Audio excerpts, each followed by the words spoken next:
দেখুন অবৈধভাবে গ্যাস পাচার করে। আপনারা অনেকে বিশ্বাস করেন নাই। আজকে আপনাদের সামনে আমরা জ্বালাতন প্রমাণ দেব। এই গাড়িটা গাড়ি, এই গাড়িটা কার গাড়ি, আর এই গাড়ির ভিতরে কি আছে সেটাও আমরা দেখতে চাই।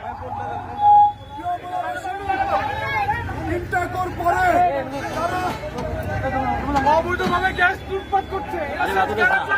প্রিয় বলাবাসী, তারা ইন্টাকর কোম্পানির সাথে চুক্তিবদ্ধ নয়, তারা আরো কিছু অবৈধ কোম্পানির সাথে চুক্তি করে ভোলা থেকে সাধারণ ভ্যানে করে গ্যাস পাচার করছে প্রতিনিয়ত। এটা কিন্তু আমরা বলাবাসী তাদের মুখোশ আপনাদের সামনে তুলে ধরবো ইনশাল্লাহ। তাদের এই সন্ত্রাসীমূলক কার্যক্রম, তাদের এই লুটপাট কারা জড়িত, আমরা তাদেরকে বের করে যাবো ইনশাল্লাহ।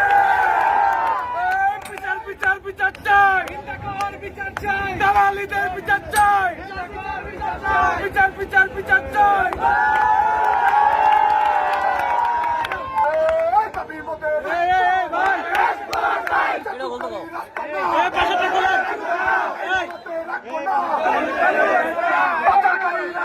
রাস্তা না, সন্ত্রাসীদের রাস্তা না,